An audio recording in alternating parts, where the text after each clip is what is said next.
ആഹാ നാസർ ചാനലിൻ്റെ മറ്റൊരു വീഡിയോയിലേക്ക് ഏവർക്കും സ്വാഗതം. കഴിഞ്ഞ വീഡിയോയിൽ ഒരു സമ്മാന പദ്ധതിയെക്കുറിച്ച് സൂചിപ്പിച്ചിരുന്നല്ലോ. ഈ വീഡിയോയിൽ അതിന് തുടക്കമിടുകയാണ്. ഈ വീഡിയോയുടെ അവസാനം നൽകിയിരിക്കുന്ന 3 ചോദ്യങ്ങൾക്ക് ഉത്തരം നൽകുന്ന സബ്സ്ക്രൈബേഴ്സിൽ നിന്നും തിരഞ്ഞെടുക്കുന്നവരെ അടുത്ത സെപ്റ്റംബറിൽ ഞാൻ പോകുന്ന കൂർഗ് യാത്രയിലേക്ക് ഒപ്പം കൂട്ടുന്നതാണ്.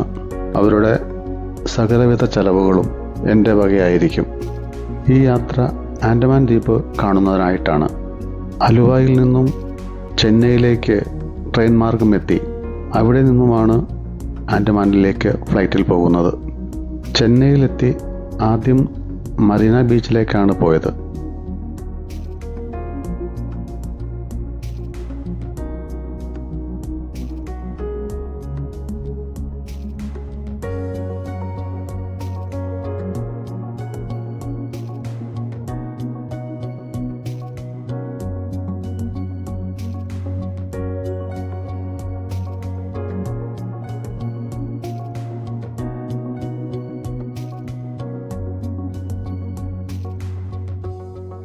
മറീന ബീച്ചിന് സമീപമുള്ള MGR, ജയലളിത, കരുണാനിധി തുടങ്ങിയവരുടെ സ്മൃതി മണ്ഡപങ്ങളും ഒന്ന് ഓടിച്ചു കണ്ടതിന് ശേഷം പിന്നീട് പോയത് സയൻസ് മ്യൂസിയം കാണുന്നതിനാണ്. ഫിസിക്സിൽ താല്പര്യമുള്ളവർക്കായിരിക്കും ഈ മ്യൂസിയം ഏറെ ഇഷ്ടപ്പെടുക. കാരണം ഇവിടെ ഫിസിക്സുമായും സ്പേസ് ടെക്നോളജിയുമായും ബന്ധപ്പെട്ടുള്ള കണ്ടുപിടുത്തങ്ങളും ഉപകരണങ്ങളുമാണ് പ്രദർശിപ്പിച്ചിട്ടുള്ളത്. ഇന്ത്യയുടെ ആദ്യത്തെ റോക്കറ്റ്, ആദ്യത്തെ കൃത്രിമോപഗ്രഹം, റോക്കറ്റ് ലോഞ്ചിങ് സെൻറ്റർ എന്നിവയുടെയൊക്കെ മാതൃകകൾ ഇവിടെ സജ്ജമാക്കിയിട്ടുണ്ട്. ഇത്തരം കാര്യങ്ങളിൽ താല്പര്യമുള്ളവർക്ക് 2 മണിക്കൂറെങ്കിലും ചിലവഴിക്കാൻ പറ്റിയ ഒരിടമാണ് ഈ സയൻസ് മ്യൂസിയം.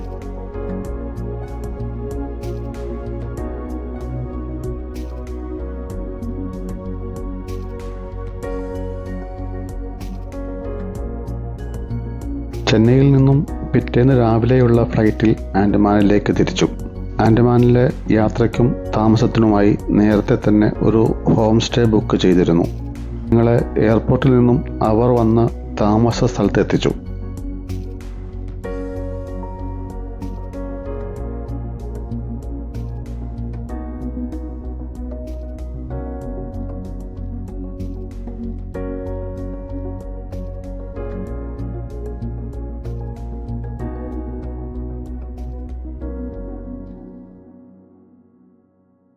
ബ്രേക്ക്ഫാസ്റ്റിന് ശേഷം ഞങ്ങൾ റോസ് ഐലൻഡ് കാണാനാണ് പോയത്.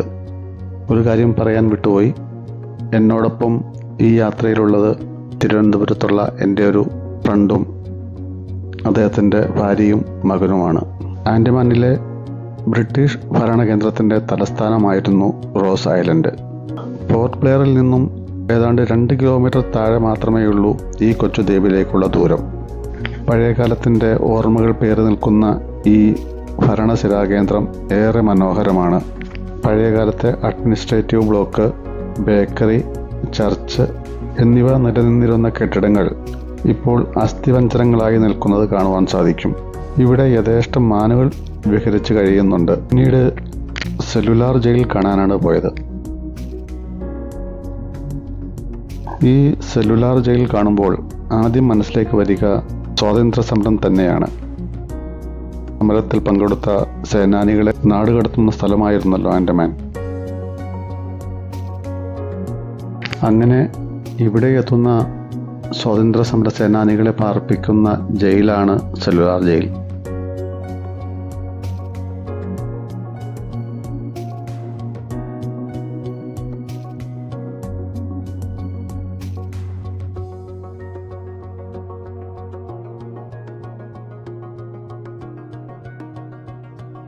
വളരെ വിസ്താരം കുറഞ്ഞ ഈ ജയിലിൽ ഒരു വെന്റിലേറ്റർ മാത്രമാണ് ഉള്ളത്.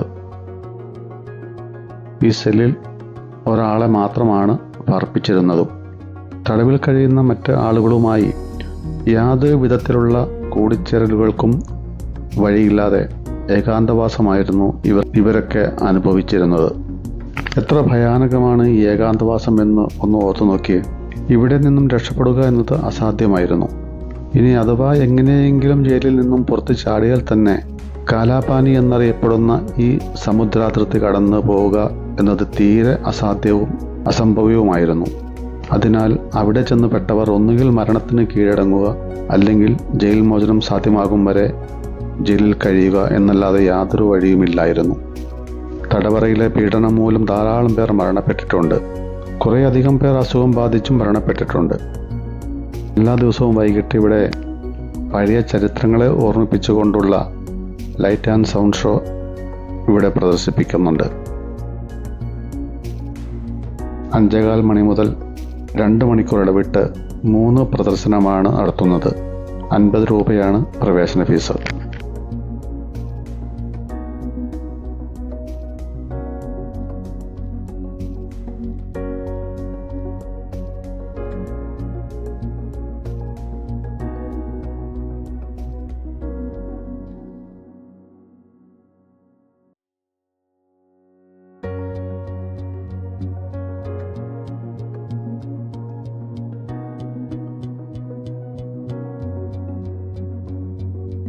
അടുത്ത ദിവസം സബ്മറൈൻ യാത്രയായിരുന്നു. സബ്മറൈൻ അല്ല, ഒരു സെമി സബ്മറൈൻ.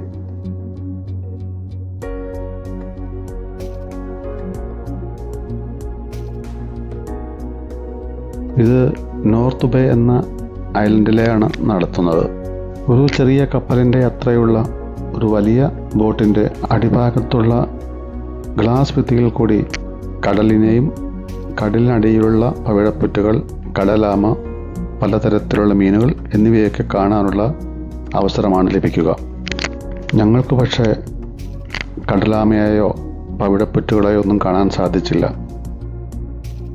ആകപ്പാടെ ചെറിയ ചില മീനുകളെയും കുറച്ച് പവിഴപ്പുറ്റ് എന്ന് വിളിക്കാവുന്ന ചില വസ്തുക്കളെയും മാത്രമാണ് കാണാൻ സാധിച്ചത്. ഗ്ലാസിൻ്റെയും കടൽ വെള്ളത്തിൻ്റെയും നിറം കാരണമായിരുന്നു അതൊന്നും കാണാൻ സാധിക്കാതിരുന്നത്. അതിൻ്റെയും വീഡിയോയിൽ കിട്ടിയതുമില്ല. 1500 രൂപയായിരുന്നു ചാർജ്. 1 മണിക്കൂർ നേരം കടലിൽ ചിലവഴിക്കാൻ സാധിച്ചു എന്നത് മാത്രമാണ് ഞങ്ങൾക്ക് കിട്ടിയ മെച്ചം. ഈ ബോട്ടിൽ തന്നെ ബാർ ഉൾപ്പെടുന്ന ഒരു ചെറിയ റെസ്റ്റോറൻറ്റ് പ്രവർത്തിക്കുന്നുണ്ട്. ആവശ്യക്കാർക്ക് വേണമെങ്കിൽ ചായയോ കാപ്പിയോ കൂടാതെ തണുത്ത ഹോട്ടോ വാങ്ങി കഴിക്കുവാൻ ഉള്ള അവസരമുണ്ട്. റേറ്റ് അല്പം കൂടുതലാണെന്ന് മാത്രം. തണുത്ത ഹോട്ട് കഴിച്ചവരായിരിക്കാം പാട്ടിനൊപ്പം തുള്ളുന്നതും കാണാമായിരുന്നു.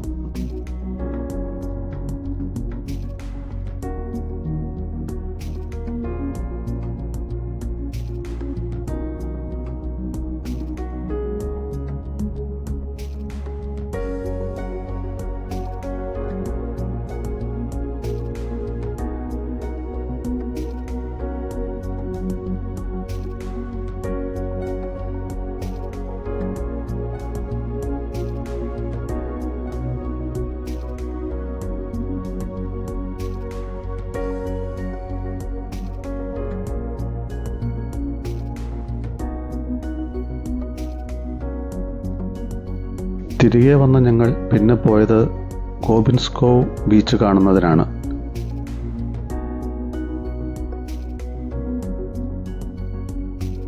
പോർട്ട് ബ്ലെയറിൽ നിന്നും ഏതാണ്ട് 7 കിലോമീറ്റർ ദൂരം മാത്രമേയുള്ളൂ ഈ ബീച്ചിലേക്ക്.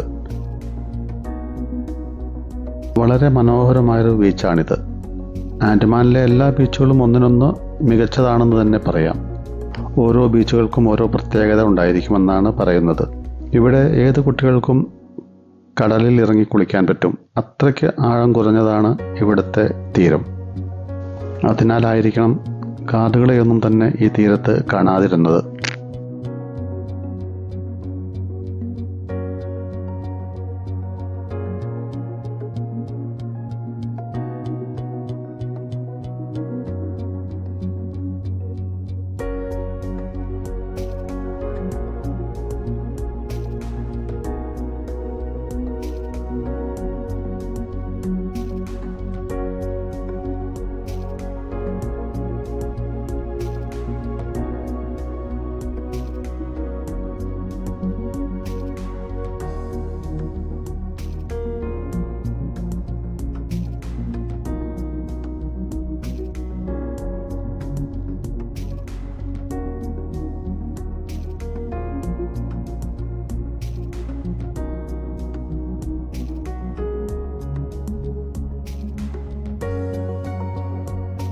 പിറ്റേ ദിവസം പോയത് ഹാവ്ലോക്ക് ഐലൻഡ് കാണാനാണ്.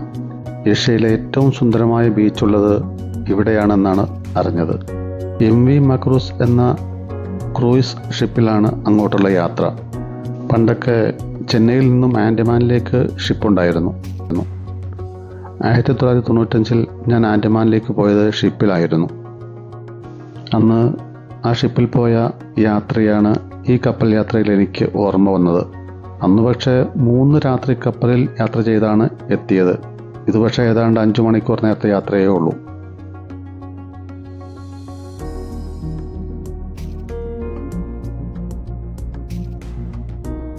ആൻഡമാനിൽ നിന്നും 90 കിലോമീറ്റർ ദൂരമാണ് ഹാവ്ലോക്ക് ഐലൻഡിലേക്കുള്ളത്. ഞങ്ങളുടെ ടൂർ ഓപ്പറേറ്റർ തന്നെയാണ് ഇവിടെയും താമസമൊരുക്കിയത്. തീരത്തോട് ചേർന്നുള്ള ഷാങ്ക്രി ലാസ് എന്നൊരു ബീച്ച് റിസോർട്ടിലായിരുന്നു താമസം.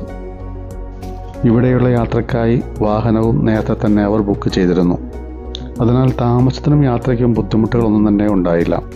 ആദ്യം പോയത് കലാപത്ര എന്ന ബീച്ചിലേക്കാണ്. കറുത്ത കല്ല് എന്ന അർത്ഥം വരുന്ന ഈ ബീച്ചും വളരെ വിശാലമാണ്. തീരത്തു നിന്നും കുറച്ചധികം ദൂരം വരെ കടലിൽ ഇറങ്ങാൻ സാധിക്കും. കൂടാതെ കടൽ ശാന്തവുമാണ്. എന്നാൽ ഇടയ്ക്കിടയ്ക്ക് കലാപത്തർ ആയിരിക്കും ഉയർന്നു നിൽക്കുന്നത് കാണാം. ഇതൊരു തടസ്സമായി തോന്നാം. തീരത്തോട് ചേർന്ന് തന്നെ നല്ലൊരു കാടാണ്. ഇത് ഇവിടുത്തെ ഒരു പ്രത്യേകതയാണ്. അവിടെ നിന്നും പിന്നീട് പോയത് എലഫൻ്റ ബീച്ചിലേക്കാണ്. ഹാവ്ലോക്കിൽ നിന്നും ബോട്ടിലാണ് ഈ ബീച്ചിലേക്ക് പോകുന്നത്. ഈ യാത്ര വളരെ സുന്ദരമായ പ്രദേശങ്ങളിൽ കൂടിയാണ് പോകുന്നത്. ചുറ്റിലും നിബിഡ വനങ്ങളുള്ള മലകൾ കാണാൻ സാധിക്കും. മുകളിൽ വെൺമേഘങ്ങളാൽ അലങ്കരിച്ച നീലാകാശവും താഴെ പച്ച പുതച്ച മലകളാൽ അതിർവരമ്പിട്ടു നിൽക്കുന്ന നീലക്കടലും. ആഹാ, ഒരു പ്രകൃതി സ്നേഹിക്ക് മനം കുളിർപ്പിക്കാൻ ഇതിൽ കൂടുതൽ എന്തു വേണം? ഒരിക്കലും മറക്കാനാവാത്ത കാഴ്ചകൾ. ഇതൊക്കെ തന്നെയാവണം ആൻഡമാനിലേക്ക് വീണ്ടും വീണ്ടും വരുവാൻ ഓരോ സഞ്ചാരിയെയും പ്രേരിപ്പിക്കുന്നത്.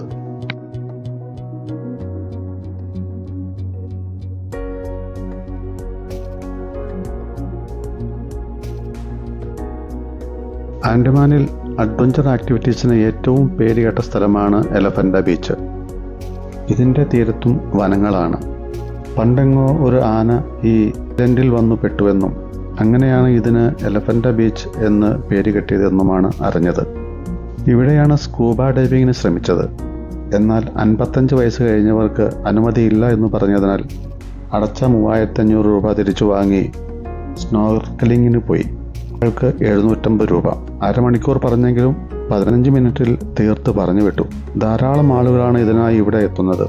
Scuba diving, sea walking, banana boat riding, speed boat, paragliding എന്ന് വേണ്ട വിദേശ രാജ്യങ്ങളിൽ മാത്രമുണ്ടായിരുന്ന എല്ലാത്തരം അഡ്വഞ്ചർ ആക്ടിവിറ്റീസും ഇപ്പോൾ ഇവിടെയും ലഭ്യമാണ്. അതും താരതമ്യേന കുറഞ്ഞ റേറ്റിൽ ചെയ്യാൻ പറ്റുമെന്നതാണ് ഇവിടുത്തെ പ്രത്യേകത. അതിനാൽ ധാരാളം ആളുകളാണ് ഇങ്ങോട്ടേക്ക് ഈ അഡ്വഞ്ചർ ആക്ടിവിറ്റീസിനായിട്ട് വരുന്നത്.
ആൻഡമാനിൽ ധാരാളം കാഴ്ചകളാണുള്ളത്.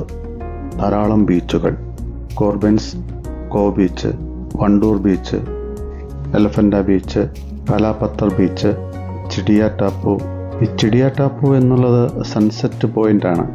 ഏറ്റവും ഭംഗിയായി സൺസെറ്റ് കാണാൻ സാധിക്കുന്നത് ഇവിടെ നിന്നാണെന്നാണ് പറയുന്നത്. ഇതൊരു ബേർഡ് ഐലൻഡും കൂടിയാണ്.